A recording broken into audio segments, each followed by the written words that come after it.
Hi, everyone. Judge Andrew Napolitano here for Judging Freedom. Today is Tuesday, October 25th, 2022, 2 months before Christmas. It's about 2 o'clock in the afternoon here on the East Coast of the United States. Our guest today, Colonel Douglas Macgregor, of course, needs no introduction to this audience. Colonel, it's always a pleasure. Welcome back to Judging Freedom. I want to start out, as I always start out with you, and your answers are brilliant and consistent. Can Russia lose this war in Ukraine? The answer is no, absolutely not, Judge. And now, if I were to put that question to General David Petraeus, how do you think he might answer that in light of his public comments in the last week? Well, I suppose you'd have to call all the people that helped to promote him, who are currently sitting in positions of authority in Washington, before he gave you an answer, to ensure that whatever he said was what they wanted him to say. Okay, and you're not one of the things I think you and your audience can appreciate is this. In 1942, after the fall of Tobruk, June-July timeframe of 1942, the British had been through 2 long years of uninterrupted defeats at the hands of the Germans. And remember, in almost every encounter, the British and their allies outnumbered the Germans. And finally, after Tobruk fell, which was a very major blow in North Africa, someone asked Churchill, well, are we losing this war? We haven't won any battles. He said, I know battles are important, but battles don't necessarily decide wars. He said, in modern warfare, it's the trends in the wars that decide them. And the trends ultimately favor us, not the Germans. Be patient. Well, I think Churchill was right. The Russians have not sustained any serious defeats. And we know that they were off to a slow start for all the reasons that we've covered. Where they are right now is, frankly, where they want to be. They are defending the territory that they've annexed, and they are training, preparing, and organizing for the major offensives to come in November and December. And here's something else that your audience may find of interest. The 300,000 man mobilization is over, in the sense that those 300,000 reservists are now inside the Russian armed forces, and they're integrated and they're being prepped, trained, whatever you want to call it. But the mobilization has not been suspended. And there's a lot of evidence that decisions behind the scenes have been made to continue mobilizing, so that instead of looking at 700,000 troops, Russian troops, in November, December timeframe, we may be looking at 1 million in the field before January. And I think this is because Mr. Putin and his national security advisors, his military commanders, are listening to us and the threats that we continue to make, and the insistence that he effectively surrender to Mr. Zelensky. And that's not going to happen. Among those threats, and the reason, of course, for my reference to General David Petraeus in an earlier question, is, of course, a public comment that General Petraeus made, in which he said the United States and some NATO countries should lead some sort of an allied force, not a NATO force, but some sort of a coalition of the willing, to quote George W. Bush, on the ground in Ukraine against the Russians. And knowing Petraeus, as I know you do, I'm sure you know that he wouldn't have said something like that without having run it up the flagpole first. So first, what do you think militarily of what General Petraeus has offered? And secondly, who, since he's a civilian now, up the flagpole, would he have run this past? Who else wants this? Does the Secretary of State actually expect his boss, the President of the United States, whose administration is tottering on the brink and whose physical existence is tottering on the brink, to put American troops on the ground? I'm asking you a lot all at once. I'll let you take those balls and run with them. Well, on the first question, I think we have to regard this as having been a kind of trial balloon. In other words, Petraeus was given this material and told to run with it because the people in Washington are interested to see or hear what kind of a response, if any, they get from the American people. That's the first thing. Secondly, unfortunately, I do think there is serious planning going on about the use of U.S. forces in Ukraine. I think it's very dangerous. I think it's ill-conceived, but it's going on. Third, the mention of a coalition of the willing is a dead giveaway because NATO is not united on this issue. Most people in Europe are not interested in being dragged into a war with Russia. So when you ask the question, what is this coalition of the willing? Well, are we going to get some Romanian troops, Polish troops, perhaps, maybe some Lithuanians? It's hard to tell. Anybody else prepared to show up? I don't know how many British troops they can expect to get. I don't think the British could field 10 to 15,000 troops in any period of time that would be competent on the battlefield. The French, they're already overextended in Africa. So I don't know who else we're talking about. So this coalition of the willing, as it's termed, is another indicator. And then finally, why are we talking about this at all, Judge? Right. Why? Because the globalists in the State Department want to put Putin out of business, and they think they can do it. First, it's because Ukraine is devastated. It's losing. It's on the brink of extinction. The counterattacks that we saw over the last several months, it started out with 30, 40, 50,000 troops, then declined to perhaps 10,000, 12,000. They declined further to 3,000 to 5,000. And recently we've seen battalion-sized units, 500, 600, 700, actually trying to probe and walk through Russian defenses. They're running out of manpower that can fight. And in fact, the information I have is that the Polish soldiers in Ukrainian uniform, and we don't know how many there are. I've heard lots of estimates all the way up to and a little bit above 10,000. And then the so-called Foreign Legion that Ukraine has fielded, which may number 5,000 to 7,000 or less. Again, we don't know. That those formations are the only formations with any stomach for a serious attack and a major fight. So that's the other point. Now, finally, to go to yours, yes, Judge, we have people in Washington who want a direct confrontation with Russia because they believe they can bully Russia. They believe they can compel the Russians to submit, that Mr. Zelensky can show up and accept their surrender. It's bizarre. There's no evidence for it. It's dangerous. It's stupid. But yes, they are there. And I think that characterizes the thinking at the top of the administration. So Zelensky, who was all over the place in the media for 7 or 8 months, really hasn't made, two observations, hasn't made very many public appearances in the past month. So I offer to you the thought that maybe he knows that what you're saying is truthful and his days are numbered. The other observation I want to make is the storied American 101st Airborne is in Europe for the first time since World War II. They're in Romania. What are they doing in Romania? Well, according to the reports, there are about 5,000 of them. This is a mix of light infantry and UH-60 aircraft. I don't know if they have a battalion of H-64D attack helicopters with them, but they're supposedly working with Romanian forces. Again, this looks like one wing or one leg of the coalition of the willing. Then the rest of the division is up in Poland, which is several hundred miles north. And there are all sorts of rumors on the internet, and people are saying, oh, well, they're going to fly in to Odessa and set up a blocking position to prevent the Russians from moving on Odessa.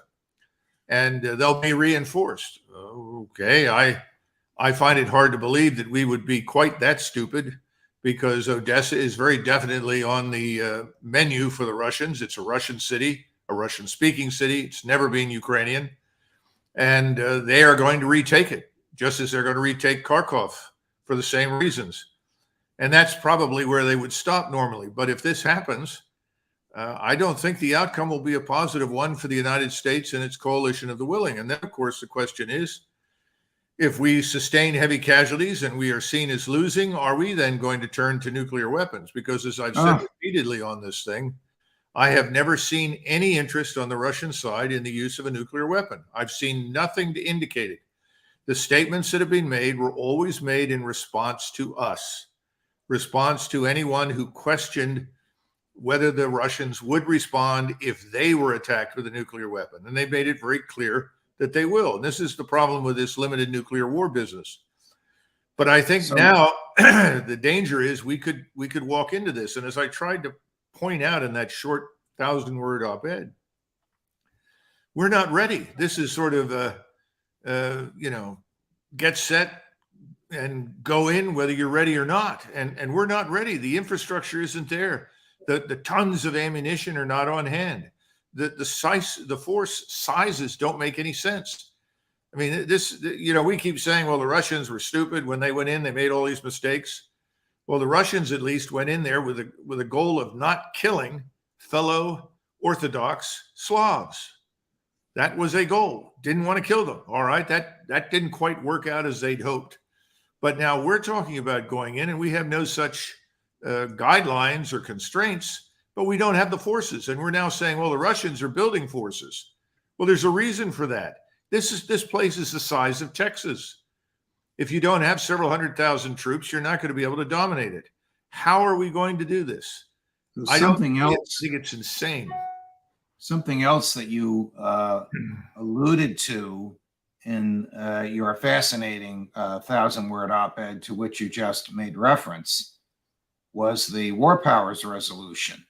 In my view, a profoundly unconstitutional piece of legislation, but it's never been tested in the courts. And it means that we could all wake up some morning to find Joe Biden on television saying, by the way, last night, 50,000 American troops entered the fray in the Ukraine war, and there's nothing the Congress or anybody could do about it for 90 days. Then he reports on it, and they can stay another 90 days. Then he needs congressional approval. But for half a year, for 180 days, he has, in my view, the constitutional power that Madison and company expressly reserved for the Congress in his own hands.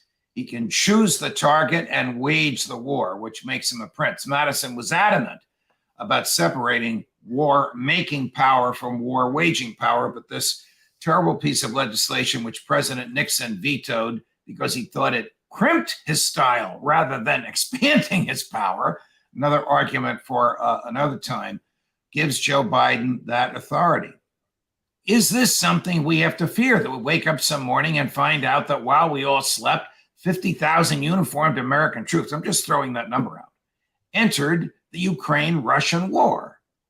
Yes, I think it's a real possibility now, much more so than any kind of nuclear exchange.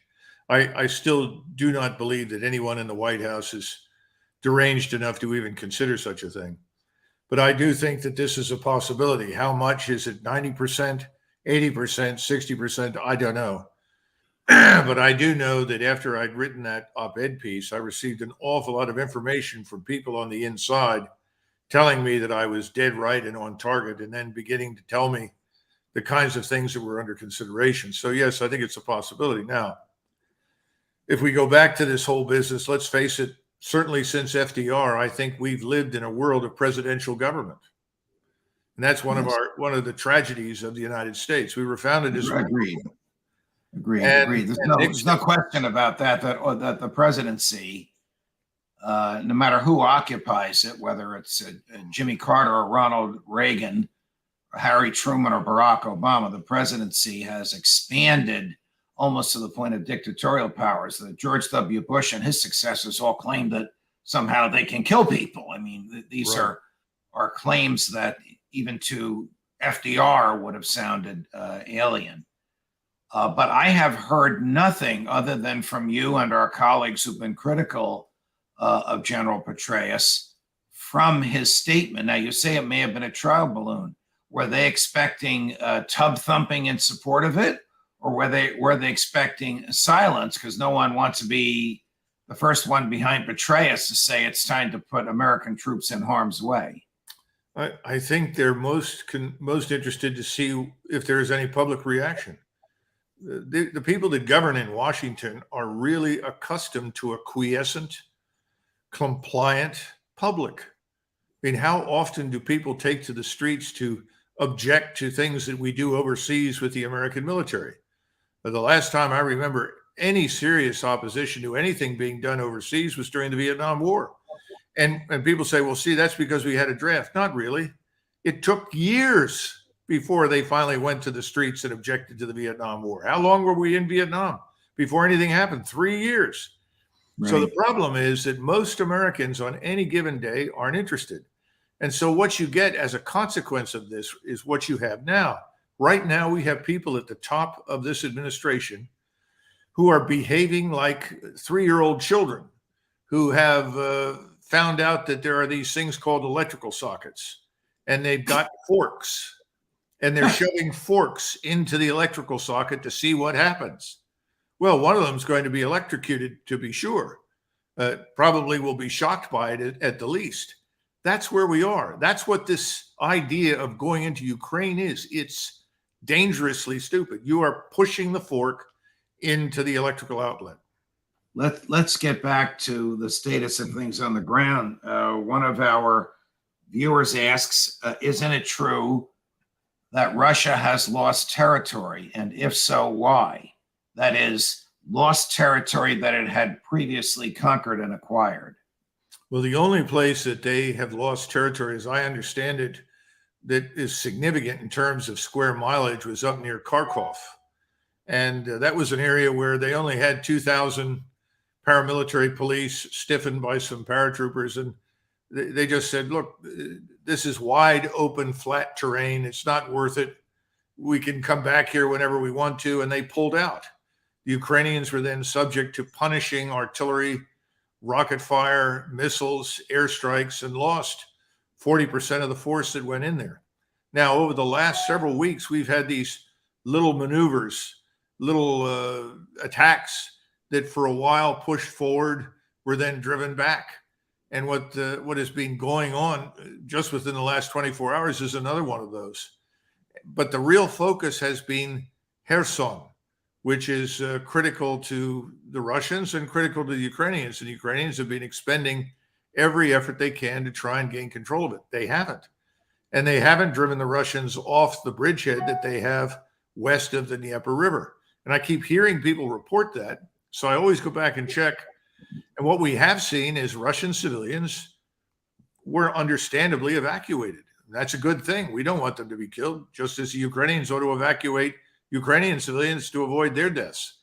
But there has been no massive withdrawal of Russian forces anywhere. And I would simply suggest that these modest gains here or there have generally been reversed.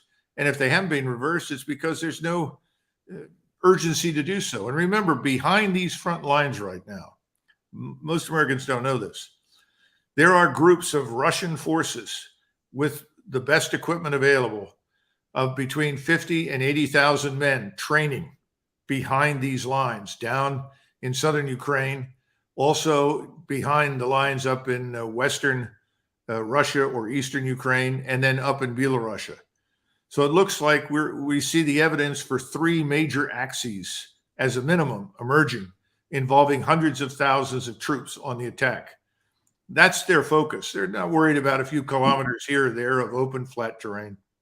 What is, if you know, what is life like in the formerly Ukrainian areas now under Russian control? Is this like when the Nazis entered Paris and somehow the SS was working with the Paris police and somehow the SS found compliant French politicians to run the machinery of city government? So who runs government? Who runs the schools? And is there day-to-day normal life and commercial activities going on in these 4 regions that a year ago were subject to Kyiv and now are subject to Moscow? Well, the areas that they're currently under Russian control have been given huge quantities of food, medicine, humanitarian assistance, which was badly needed. And there are large numbers of engineering organizations down there trying to rebuild many of the towns and villages and farms and so forth that were destroyed in the war. Since most of the people consider themselves to be Russian, I have not seen evidence for any friction, nor has any really been reported, and that includes reports by foreign journalists who are not Russians. So I don't think you can compare that with the Second World War. I mean, if we were talking about what was it like to be Polish, White Russian, or Ukrainian when the Soviet armies entered these countries as liberators, I can tell you from personal experience in large areas, people wanted the Germans to come back within 24 hours. So that's not what we're dealing with. This is a very different setting. And that's why reaching back to World War II all the time is a serious mistake. This is a very different set of circumstances. Beyond that, I can't report in any detail because I haven't been there. How do you expect the winter will go? Next week is November, and soon heat will be a very serious problem, not just for the troops, but for people in their homes in Kyiv. Well, unless Greta Thunberg can stop the onset of winter, I think it's going to be damn cold. And in that part of the world, having been in that part of the world, it's very cold in the winter. It's not. Well, how about Berlin and Munich? How about major cities in Germany? Well, of course, but those areas are going to get colder first. Remember, these are flat, open steppe, vast fields. So you don't have anything that holds in the heat. In other words, the cities are it. And most of the things that lie between the major cities are tiny villages and so forth. So there's nothing to hold the heat in. And the fuel is going to be a big problem for the Ukrainians. Right now, the Ukrainians are already withdrawing all of their armor because they don't have fuel for it. That is tanks and armored fighting vehicles. They're operating right now out of pickup trucks. That's what I referred to in the op-ed, the so-called technicals, where you put a heavy machine gun or an automatic cannon on a pickup truck. There's a reason for that. They don't have the fuel. The electrical grid is down, which means that the railways aren't working, except in those cases where the Ukrainians have diesel engines. Those diesel engines are being targeted, and I would expect the diesel engines to be destroyed very soon. So all the aspects of mobility that in a wide open space are so critical are being eliminated for the Ukrainians. Well, Colonel, it's always a pleasure. No matter what we talk about, we'll hope you come back and join us again soon. Well, let's hope that someone wakes up and sees the criticality of bringing this to an end, arranging peace talks. That's what's so desperately needed. Okay, you just gave me a thought for another question before we part ways for the day. If Dave Petraeus picks up the phone and calls you, what are you going to say to him? You know, that's a good question. I haven't talked to Dave since 2005 when he grew upset with me because he asked me what I thought we should do in Iraq, and I said, get out. Oh, we can never leave Iraq. It'll become a platform for terrorism forever. It'll threaten the whole world. I said, really? I don't think so. And I said, Dave, we're going to leave anyway. Oh, no, we can never leave. So here we sit. The man who said we could never leave, the man who built the vaunted Iraqi army that fell apart in front of ISIS, men in pickup trucks. This is the man who's telling us that we can do this in Russia. All over again. Americans are paying attention. This is not something we should do in Ukraine, and it's not the time to take on the Russian military. Thank you, Colonel Macgregor. Always a pleasure. Right. Judge Napolitano for Judging Freedom.